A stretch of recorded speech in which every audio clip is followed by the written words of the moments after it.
John, you've done a very daft film in Venice recently. Another one, yeah. Please tell us. Well, it just landed on my desk. It's Romeo and Juliet made with cats. Not that strange. I mean, the voices of Romeo and Juliet are voiceovers, and Armando Acosta, who is the director and whose idea it was in the first place, has spent a lot of time photographing cats and a great deal of time in order to do what he wants them to do. And he needed a cat lady who lives on a barge, who collects the cats of Venice together and takes them to the new world where the story begins. A cat lady? A cat lady, yes. A bag lady, in fact, who has a little barge. Which is you? And I did ask, yes, it is me, and I'm the only human being in it. You're playing a bag lady? A bag lady, yes. A voiceover, or...? No, that's not a voice. I don't say anything, except a lot. Did you appear as a bag lady? I do appear as a bag lady. I haven't got any photos of you in your costume. They printed one in Newsweek, I think, yes. Why you? I asked the question several times and never received any satisfactory answer. Mind you, when I discovered that Juliet was being played by a neutered Tom, I thought that this was obviously par for the course. You have in your time been advised against roles, advice which, of course, you didn't take. For example, The Naked Civil Servant. And also for you, this most recent film, which isn't even finished in production yet, of Scandal. Mm-hmm. And you were advised not to do this, were you? Well, there was, from certain quarters, there was anxiety, I think, about the film of Scandal, insofar as I think they felt that, which involves the whole Profumo affair and Stephen Ward in particular, actually, and the relationship between him and Christine Keeler. And from certain areas, there was a lot of worry, I think, insofar as they thought we were going to make a salacious film. It deals with a certain amount of salacious material, but it is not a salacious film. And in fact, if anything, it's a vindication of Stephen Ward's name. Did you meet any of the people involved? Not Ward, of course, because he's dead. No. Any of the others? I met Christine Keeler, briefly, on the set, and I must say that she... people have been unkind enough to say that perhaps she hasn't worn that well. I really rather disagree. I think she has a very considerable presence. A lot going on underneath. Persuasive devil. Had a way, didn't he? Yes. She was blonde there, of course, as I imagine she must have been as a very young girl. That's right, yes. Well, she peroxided it. Yes. And he got all that. He got rid of all that. Got the natural look. Will the Americans understand this story, do you think? They know about it? Oh, yes, I think they'll understand it. They not necessarily will know about it. Certainly the older generation of Americans will know about it, that are more versed in what goes on internationally. But do you, Jim, know about... It does cut down the audience slightly, doesn't it? Do you know about the Profumo scandal? I understand what was going on there. I kind of wanted to see a little bit more. How long did it take you to put on the glasses? 4.5 hours. 4.5 hours. Do you know about the Profumo scandal? No. It was the year that Kennedy was killed. It was 63, wasn't it? So that's right, quite yes. a while ago. Yeah. Interesting about Scandal. Now, I mean, the Europeans, the French, for example, think it crazy that a politician's career should founder on having an affair. And what about America? Is much closer to England on this, isn't it? I was actually in Paris at the time when it did actually happen. There was a headline in one of the Paris newspapers, I can't remember which one it was, it said, "English minister dismissed for having mistress."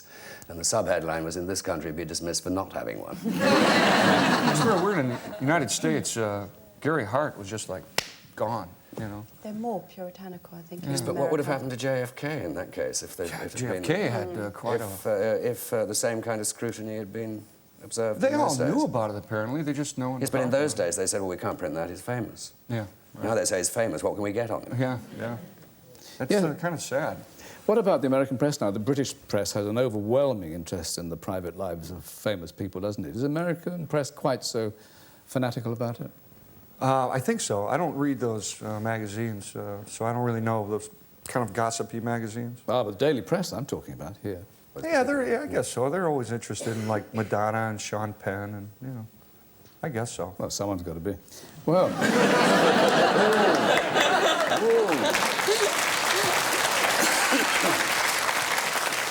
May I ask about your family reaction, John, to these extraordinary parts you've played? What has it been? Oh, I don't think it surprises them in the least. No. But your father is a practicing minister, isn't he? Yes, he is. Yes, he's a practicing minister. He's 84 years old. Hello, Dad, as it were. Living in Scotland. And, no, I think they were used to my kind of outrageousness from an early age. Anyway. Well, you're a wild lad, then. I always enjoyed the outrageous. If I could get somebody going, I enjoyed... yes, I'm well acquainted with a wooden spoon. As a weapon, you mean? In its own way. Yes, yes. And Helen, what was your family reaction to what you've done in your working life? Incredible patience and pride in certain areas. I mean, my parents would just go to stand outside the Aldwych to see the audience going in to see me. They just watched the audience going in, thinking, oh, they're going to see my daughter, which was very touching for me. And then, you know, my mother sometimes has a lot of some things to deal with in the bridge club occasionally, and she deals with them, you know, really very, very well. She's, they get used to it after a time, don't they? Well, my father always pretends that he doesn't care at all. But I know he does from what other people say. So. Doesn't bring you into his sermons at all? No, I don't think so. No. God, I hope not. I haven't asked you what your family reaction has been to your work. They really don't pay that much attention. They never did. They said you can do whatever you want, just don't be a bum. But now my dad has a little trouble with the language I use in film. He says, well, why do you have to swear so much, Jim? You know. I said, well, that's part of the character, you know. So he gets a little upset about that, but I can't say that. So he's all right. He's okay about it. I send him a check, it shuts him up. When I saw Wall Street, that language was going out in American films, maybe. Well, I think because they kept saying frigging this and frigging that, and that sounded sort of very peculiar. You saw the television version, I expect. No.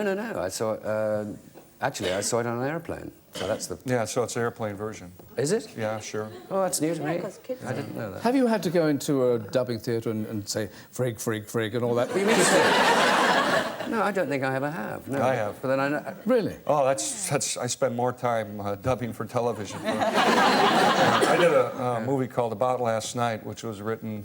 The play was written by David Mamet, and, you know, it's all language. But it's the poetry of that language. It's the character of the street. But I was in there for 2 days, and it's a different movie when you take that language. Oh, it must be. Oh, do you mean to say in the Wall Street then, in fact, was Teleword, was it? Yes, I'm sorry, John. Oh, was it? Oh, I thought maybe there was a change. It didn't actually make much difference, I didn't think. I've talked about you possibly offending your relations. What offends you deeply, profoundly? When something is disguised as honest when it is blatantly dishonest. I'm always taken in. I always believe what they say. Well, often I mean, I never see through to the dishonesty underneath. I hate hypocrisy. You know, I hate hypocrisy. It's the same thing, I suppose. And I really hate racism. Jim, we're moving down the line. Well, you know, magazines, those little subscription things that are in the magazines. I hate those things.